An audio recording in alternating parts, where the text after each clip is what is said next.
Bienvenidos al canal educativo de la Escuela Militar de Medicina de México. Hoy vamos a hablar de la teoría de juegos. Y no se trata de un pasatiempo.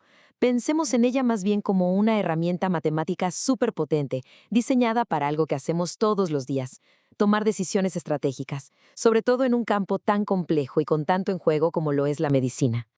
Ok, ¿y cómo lo vamos a desglosar? Bueno, nuestro recorrido va a tener 6 paradas. Primero, vamos a verla como una herramienta para decidir.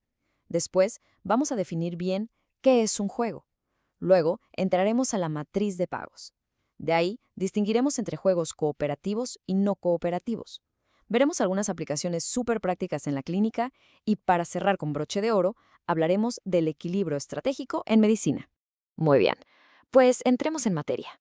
Para que de verdad captemos el poder que tiene este modelo, vamos a empezar con un problema. Un problema que nos pone así, de lleno, en el centro de una decisión clínica de esas que son verdaderamente críticas.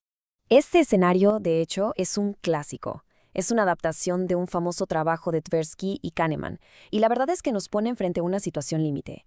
Aquí, la elección final no es solo cuestión de sacar la calculadora y ver estadísticas, va mucho más allá. Y justo a lo largo de esta plática, vamos a descubrir cómo la teoría de juegos nos da las herramientas precisas para diseccionar, para desmenuzar este tipo de dilemas.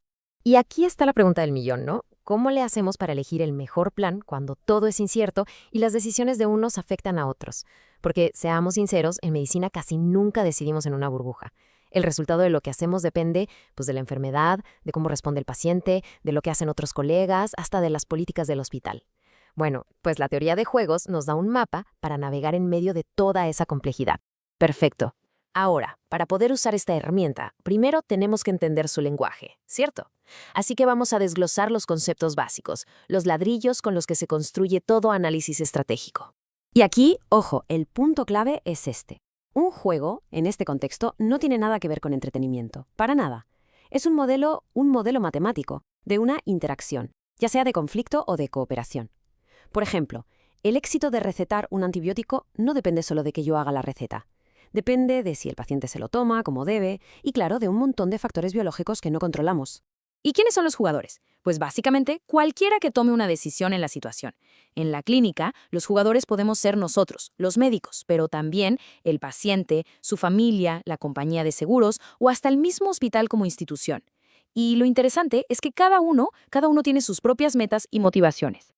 Ok, ¿y las estrategias? Esto es más sencillo. Son todas las opciones, todos los posibles movimientos que tiene cada jugador. Para nosotros podría ser elegir entre un tratamiento agresivo o uno más conservador. Para el paciente, una estrategia podría ser seguir el tratamiento al pie de la letra o no hacerlo. Y finalmente, tenemos la utilidad o el pago. Esto no es más que el resultado, la consecuencia de las decisiones que se tomaron. Y es súper importante entender que casi nunca se trata de dinero, ¿eh? En medicina, la utilidad puede ser mejorar la tasa de supervivencia, la calidad de vida del paciente, reducir costos para el sistema o algo tan crucial como evitar la resistencia a los antibióticos. Muy bien. Ahora, ¿cómo podemos ver todas estas interacciones de una forma clara? Bueno, para eso existe la herramienta principal de la teoría de juegos, la matriz de pagos. Véanla como un mapa de todos los resultados posibles. La estructura es súper sencilla, la verdad.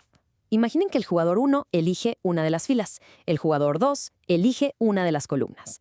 Y la casilla donde se cruzan, ahí está. Esa celda nos dice cuál es el resultado o el pago para cada uno. La gran ventaja es que de un solo vistazo tenemos el panorama completo, de todas las decisiones y todas sus consecuencias. Para que quede clarísimo, usemos el ejemplo clásico, el dilema del prisionero. A ver, pongámonos en el lugar del prisionero A. Si él piensa que el prisionero B va a confesar, ¿qué le conviene hacer? Pues confesar también, para que le den 5 años y no 10. Ahora, ¿y si piensa que B se va a quedar callado? Pues también le conviene confesar, para salir libre. O sea, no importa lo que haga el otro, para A, confesar parece ser la mejor jugada. Y ahí está la trampa. Esa lógica individual lleva a un resultado que en realidad es peor para los dos. Y esto de verdad se aplica perfecto a la medicina. Miren esta matriz. Aquí los jugadores son el médico y el paciente. Si el médico receta un antibiótico y el paciente sigue el tratamiento, excelente. Ambos ganan, ambos se recuperan. Pero, pensemos desde la perspectiva del médico. ¿Qué pasa si receta el antibiótico y el paciente no se lo toma bien? No solo el paciente no mejora, sino que corremos el riesgo de crear resistencia bacteriana. Y ese es un resultado pésimo para todos. La matriz lo deja clarísimo, ¿no? Expone ese conflicto de intereses y de riesgos. Ahora, es importante saber que no todas las interacciones estratégicas son iguales. La teoría de juegos las divide principalmente en dos grandes categorías, y la diferencia está en si los jugadores pueden o no pueden ponerse de acuerdo. Por un lado, tenemos los juegos cooperativos. Aquí, los jugadores pueden hablar, negociar y hacer acuerdos. El ejemplo perfecto es un equipo quirúrgico en plena operación. Todos están coordinados, cada quien tiene su rol y el objetivo es uno solo: el éxito del procedimiento. Por otro lado, están los juegos no cooperativos. Aquí, cada quien juega por su lado, buscando su propio beneficio. Imaginen a dos hospitales que compiten por ser los primeros en obtener una acreditación importante. Lo que gana uno, muchas veces, lo pierde el otro. Bien, ya con estas bases teóricas, la pregunta es, ¿cómo llevamos todo esto a la práctica? ¿Cómo se convierte en una herramienta mental que podamos usar en nuestro día a día? Bueno, podemos usar un proceso mental de 4 pasos. Primero, identificar a todos los jugadores. ¿Quiénes están tomando decisiones aquí? Segundo, definir sus estrategias. ¿Qué opciones tiene cada uno sobre la mesa? Tercero, y este a veces es el más difícil, estimar los pagos, o sea, cuáles son los posibles resultados para cada combinación de decisiones. Y cuarto, analizar esas interacciones, quizá en una matriz mental, para ver cuál es el resultado más estable o probable. Y créanme, las aplicaciones de esta forma de pensar son enormes. En oncología, por ejemplo, nos ayuda a entender la selección de terapias como un juego entre el tratamiento y la evolución del tumor. En epidemiología, es clave para modelar por qué la gente decide vacunarse o no, balanceando el riesgo individual contra el bien común. En gestión hospitalaria, para asignar recursos escasos. Hasta en psiquiatría, para analizar las dinámicas de una terapia familiar. Claro que el objetivo de todo este análisis no es nada más describir la situación. Lo que realmente queremos es poder anticipar el resultado. Y eso nos lleva a un concepto que es absolutamente central en todo esto: el equilibrio. Seguramente han oído hablar del equilibrio de Nash, por el famoso matemático John Nash. Bueno, pues un equilibrio de Nash es simplemente un resultado estable. Me gusta pensarlo como el punto de no arrepentimiento. Es esa combinación de jugadas en la que, una vez que todos han decidido, nadie se arrepiente de su elección, porque si hubieran hecho otra cosa, les habría ido peor, dado lo que hicieron los demás. Ahora, es crucial recordar esto. Como vimos con los prisioneros, el equilibrio no siempre es el mejor resultado para todos, solo es el más estable. Esta cita de verdad lo resume a la perfección. La teoría de juegos estudia la elección de la conducta óptima cuando los costes y beneficios de cada opción no están fijados, sino que dependen de las elecciones de otros individuos.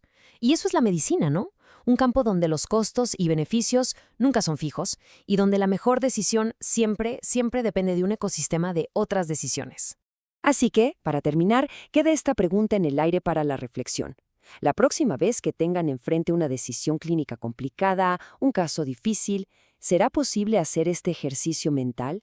Parar un segundo y preguntarse, a ver, ¿quiénes son los jugadores aquí? ¿Qué estrategias tiene cada uno? ¿Y dónde podría estar el punto de equilibrio? Hacer esto puede que nos revele dinámicas que no habíamos visto y nos lleve a tomar decisiones mucho más sólidas y, sobre todo, más estratégicas. Este video fue producido por el general de brigada médico cirujano Humberto Carrasco Vargas. Muchas gracias por su atención.